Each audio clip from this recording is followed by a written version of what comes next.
오늘 말씀 시편 25편 8절에서 10절까지의 말씀입니다. 같이 합독하겠습니다. 주님은 선하시고 올바르셔서 죄인들이 돌이키고 걸어가야 할 올바른 길을 가르쳐 주신다. 겸손한 사람을 공의로 인도하시며 겸비한 사람에게는 당신의 뜻을 가르쳐 주신다. 주님의 언약과 계명을 지키는 사람을 진실한 사랑으로 인도하신다. 아멘. 네. 청년 여러분 반갑습니다. 이걸 웃으시는 분은 지난주일 예배를 잘 들으신 분이고, 네. 우리 인간의 평균 수명이 길어지면서 유엔에서 2015년에 생애주기 연령표 연령대를 조정했다고 말씀드렸죠. 0세부터 17세까지 미성년자, 그죠? 그리고 18세부터 몇 세까지가 청년이죠? 65세. 청년 손 들어보세요. 청년. 네. 청년이 이렇게 없나요? 죄송합니다. 우리 청년이 별로 없네요. 18세부터 65세 청년. 자, 그러면은 중년은 몇 세부터? 66세부터 79세까지입니다. 자, 중년 손 들어보세요. 중년. 중년. 근데 중년으로 어디 가서 나 나이 좀 먹었어 이런 얘기 하시면 안 돼요. 경로당에 가면은 제일 섬기는 자리로 가야 되죠. 자, 그다음에 80세에서 99세. 이제 80세는 먹어야지 나 조금 나이 먹었어. 이렇게 얘기할 수 있다. 99세 이상은 장수 노인, 그죠? 여기 계신 분들은 장수 노인이 되셔서도 이 자리에 서서 예배드리고 찬양 드리시기 바랍니다. 자, 우리가 우리 몸은 태어나서 시간이 흐르면 유아기 또 어린이, 청소년, 대학 청년부 이렇게 점점 자라갑니다, 그죠? 특별한 이상이 없는 한 이렇게 시간이 흐르면 자라가는데, 근데 우리 신앙의 성장은 시간이 흐른다고 자라지가 않는 것 같아요. 아무리 오래 신앙생활을 해도 신앙의 성장이 아직 미흡한 사람도 있고, 길지 않은 시간의 신앙생활이지만은 그 신앙의 기간 동안에 굉장히 신앙적으로 성장하는 사람도 있습니다. 그리스도인의 신앙의 성장 단계를 크게 3단계로 좀 나눠서 또 얘기할 수가 있을 것 같습니다. 오늘 말씀이 그 3단계를 좀 구체적으로 얘기하고 있는데요. 먼저 8절 말씀에 보면은 주님은 선하시고 올바르셔서 죄인들이 돌이키고 걸어가야 할 올바른 길을 가르쳐 주신다. 죄인들을 돌이키신다라고 되어 있죠. 그죠? 자, 이것이 우리가 신앙을 시작하는 단계입니다. 이 죄인들을 돌이키시는 바로 하나님의 인도하심은 우리 육체적인 나이랑은 상관이 없는 것 같아요. 그죠? 아주 어린 시절에 예수님을 만나서 정말 예수님을 믿고 영접한 사람도 있는가 하면 나이가 들어서 믿음 생활을 하는 사람도 있고, 가장 늦가기는 하나님 나라 가기 직전에 그렇게 예수님을 믿기도 합니다. 신앙 이렇게 이 죄인들을 돌이키시는, 그래서 우리 신앙의 시작은 나이와 상관이 없습니다. 그죠? 그리고 환경과도 상관이 없어요. 모태 신앙이니까 우리 집안은 기독교 집안이니까 전혀 상관없습니다.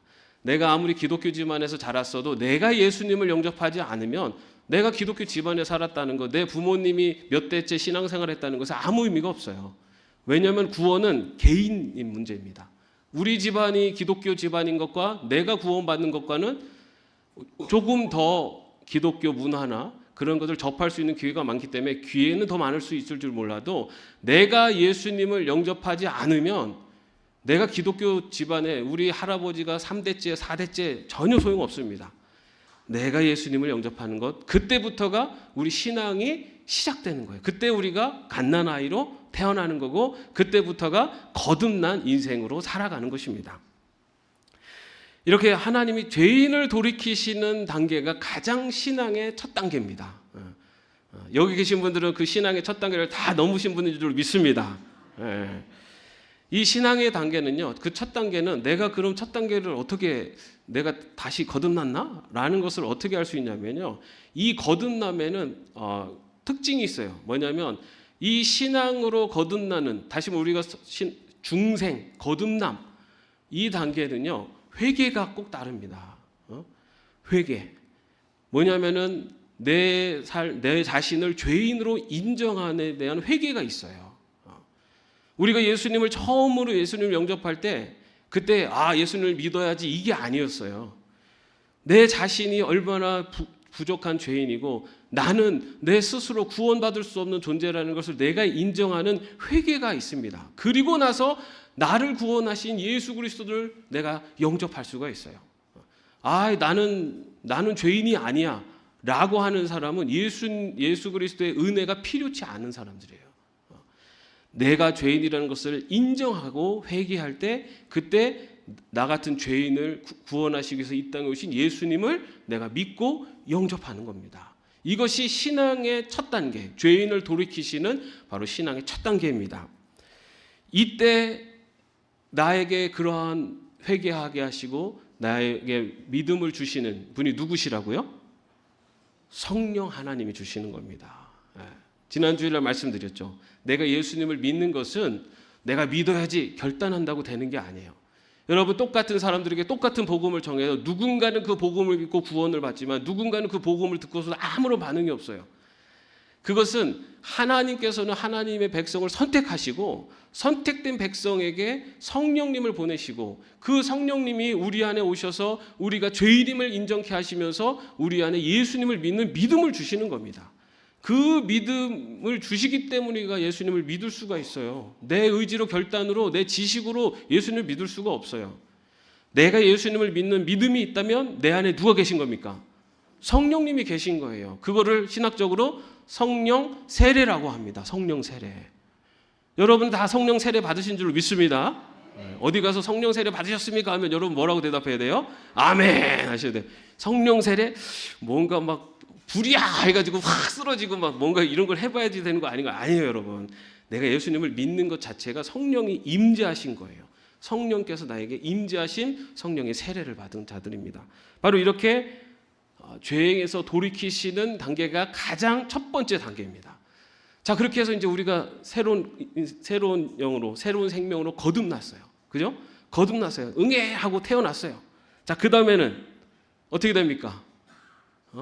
그 다음에 이제는 어떻게 되죠? 우리 아기들은 태어나면은 젖도 먹고 이유식도 먹고 밥도 먹고 하면서 점점 크잖아요, 그죠? 근데 신앙은 저절로 크질 않아요. 저절로 크지 않아요. 신앙은 뭐 갓난아기도 마찬가지면 먹고 하는 그런 노력들이 필요해요. 근데 우리는 갓난쟁이들은 그냥 응애응애거리면 알아서 먹이잖아요, 그죠? 엄마들이 응애응애하면 어떻게든 그냥 막 먹이잖아요. 근데 신앙인들은 그리스도인으로 거듭난 다음에 자기가 노력하지 않으면은 먹을 수가 없어요. 먹지 않으면 어떻게 됩니까? 그냥 갓난 아이의 신앙으로 살아가는 거예요. 하나님의 은혜로 내가 구원받았어요. 이 구원받은 것은 전적인 하나님의 은혜입니다. 그런데 내가 이제는 신앙의 성장과 성숙을 위해서 내가 수고하고 노력하지 않으면 그냥 그 갓난아이의 믿음으로 살아요. 그래서 우리 주변에 보면은 신앙생활을 오래 했다는 분도 살아가는 모습을 보면은 나 예수 믿고 구원받아서 이거밖에 없어요. 아무것도 내가 예수 믿고 구원받아서 내가 어떻게 변화됐는지, 내가 정말 하나님의 백성으로 지금 어떻게 살아가고 있는지 이거를 말하지 못하는 분들이 많아요. 그냥 구원받은 은혜로 그냥 거기에 머물러 있는 거예요. 여전히 갓난아이 신앙이에요. 우리의 신앙이 성장하고 성숙하려면은 내가 노력하고 수고해야 돼요. 이처럼 그렇게 성장하고 성숙하는 과정이 필요한데 그 과정 속에서 하나님께서는 우리를 신앙적으로 성장하고 성숙하도록 인도해 주신다는 겁니다. 그런데 그 인도하심을 9절에는 어떻게 표현하냐면 겸손한 사람을 공의로 인도하시며 겸비한 사람에게는 당신의 뜻을 가르쳐 주신다. 여기서 겸손한 사람, 겸비한 사람이 같은 단어를 쓰고 있습니다. 이 무슨 뜻이냐면요, 개역개정에는 온유한 자라고 되어 있어요. 다시 말해서 겸손한 자, 하나님 앞에 겸손한 자, 누굽니까? 자신이 죄인임을 인정한 자, 하나님의 백성으로 죄인에서 돌이킨 자, 하나님의 백성으로 거듭난 자에게 당신의 뜻을 가르쳐 주신다라고 되어 있어요. 그런데 여러분, 여기서 가르쳐 주신다라고 하는 이 히브리어가요, 윌람메드라고 하는 뜻을 사용했는데 이게 이렇게 티칭한다는 의미가 아니라 훈련시키신다는 뜻이에요. 하나님께서 하나님의 백성을 훈련시키신다예요. 자기가 수고하고 노력하는 것이 분명히 우리에게 필요해요. 그런데 하나님은 그 수고하고 노력하는 것에서 멈추는 게 아니라 수고하고 노력하는 것 플러스 훈련을 시키십니다. 여러분, 오늘 새벽기도 설교 본문이 뭐였습니까? 다 새벽기도 다 하고 오셨죠? 여기 오늘 새벽기도 오신 분들은 제가 다 알고 있어요. 안 오신 분들은 집에서 다 하고 계시죠? 오늘 본문이 뭐였죠? 디모데후서 2장의 말씀이었죠. 예, 맞습니다. 디모데후서 2장에 보면 바울이 그리스도인을 어디에 비유하냐면요, 군사에 비유합니다. 군사. 여러분, 군사는 어떤 사람들이에요? 나라를 위해서 싸우는 사람들이죠. 그죠? 그래서 바울은 디모데에게 그리스도인은 주님을 위해서 싸우는 자들, 주님을 위해서 살아가는 자들이다라고 하면서 군사의 비유를 합니다. 그런데 여러분, 군인이 전쟁에서 승리하려면 어떻게 돼요? 그냥 놀고 먹고 있다가 전쟁 터졌습니다 하고 확 나가면 됩니까? 아니죠. 어떻게 합니까? 평소에 우리 조봉래 집사님 군인사는 평소에 뭐 합니까? 전쟁이 안 터져도 너무 옛날 얘기라 기억이 안 나시죠? 훈련을 해요. 평소에도 훈련을 합니다. 전쟁이 날 때를 대비해서 평소에도 훈련합니다. 그럼 어떤 훈련을 합니까? 일단은 자기가 포지션, 자기의 직책이 있잖아요. 그 직책을 수행하기 위해서 지침서도 외우고, 그 다음에 무기 다루는 법도 배우고, 그런 것들을 평소에 훈련을 해요. 그리고 그거 훈련하고 그냥 지식적으로 이론적으로 아는 데만 끝나는 게 아니라 실제로 똑같은 그런 상황 속에서 그것을 활용할 수 있는 것을 실제 현장에서도 해보죠. 그러면서 실제 전쟁이 났을 때를 대비해서 혹한기 훈련, 그리고 유격 훈련, 이런 것도 많이 해요. 여러분, 혹한기 훈련이 뭔지 아세요? 맞습니다. 말 그대로. 추운 겨울에 그 밖에 나가가지고 막 그 텐트 치고 그 추운 겨울에 거기서 자고, 그리고 그 야간에 보초 서고 막 이런 걸 해요. 그리고 계속 육군 같은 경우는 계속 걸어다니면서 이게 진지를 계속 옮기고. 왜냐하면은 전쟁이 났을 경우 실제 그런 상황에 닥쳤을 때 그것을 해내기 위해서 훈련을 한다고요. 여러분, 우리가 신앙인으로 하나님께서 우리를 신앙으로 성장시키고 성숙시키기 위해서요, 훈련을 시키세요. 훈련을 시키시는데 먼저는 우리가 뭐를 해야 되냐면은 아까 훈련할 때 지침 그런 거를 자기가 숙지하고 무기 다른 것도 알아야 된다고 그랬잖아요. 그죠? 이거는 우리들이 노력해야 돼요. 뭐냐면 하나님의 말씀, 그리고 각 말씀과 기도와 이런 우리들의 기본적인 신앙의 생활을 하는 것은 우리들이 수고하고 노력해야 돼요. 그것이 어느 정도 됐을 때 그때는 이제는 훈련의 장으로 떠납니다. 훈련의 장으로 떠나서 우리를 훈련시키세요. 그래서 어쩌면은 때로는 훈련은 좋겠습니까? 힘들겠습니까? 힘들어요. 여러분, 훈련은 모든 것이 형통하고 다 좋을 때 훈련이 안 돼요. 어렵고 힘든 상황에서 그것을 이겨내는 게 훈련입니다. 하나님이 우리의 신앙을 성장시키시는 방법은요, 여러분, 만사가 형통케 하심으로 하시지 않아요. 그 만사가 형통케 하시는 걸 그렇게 살았으면 좋겠지만, 우리 인간은 만사가 형통하면 신앙이 성장하는 게 아니라 신앙이 퇴보합니다. 자기가 잘나고 자기가 뭔가 이뤄서 이렇게 내가 잘 사는 줄 알고 우리의 신앙이 오히려 하나님을 자꾸만 떠나려고 그래요. 자기가 육신이 기뻐하는 곳으로 떠나려고 그러고 예배 자리로 가기보다는 놀러 가는 자리로 가고 싶어 하고. 왜냐하면 예배가 하나님 별로 필요 없어, 내 인생에. 지금 너무 좋은데. 우리 신앙이 그래요. 그거는 그냥 인간들의 본성이 그래요. 그런데 하나님이 그래서 우리를 훈련시키시는데 때로는 우리 인생 가운데 어려움을 주세요. 그런데 하나님이 주시는 그런 훈련을, 고난, 고통은요, 어느 정도 수준까지냐면은 감당할 시험만을 주신다는 거예요. 여러분, 우리 삶 속에 어떤 어려움이 찾아와도요, 하나님은 그 시련을 통해서 우리를 성장시키고 성장하고 성숙하길 원하세요. 그런데 그 시험은요, 우리가 감당할 수 있는 시험만 주세요. 또 시험을 당할 즈음에는 또 뭐라고요? 피할 길을 주신다고 그래요. 왜 하나님께서 뭐 피할 길을 주실 거면 아예 시험을 들지 않게 해주시면 더 좋잖아요. 그죠? 근데 여러분, 우리 인간은 그런 어려움을 통해서 우리가 하나님을 더 의지하고 사는 거, 그리고 우리가 신앙이 성장하고 성숙하게 돼요. 그러나 그 시험을 통해서 하나님은 하나님의 자녀를 넘어뜨리려고 하시는 게 아니라는 거예요. 일으켜 주시려고 하고 성장시키기 위해서라는 거죠. 그렇게 하나님이 우리를 훈련시키세요. 그런 훈련의 과정을 통해서 우리가 영적인 근육을 키워가는 겁니다. 여러분, 우리가 신앙의 성장과 성숙은 언제 내 신앙의 성장과 성숙을 알 수 있냐면, 우리가 살아가는 과정에서 어려움을 당할 때 그때 내 신앙의 모습이 나타납니다.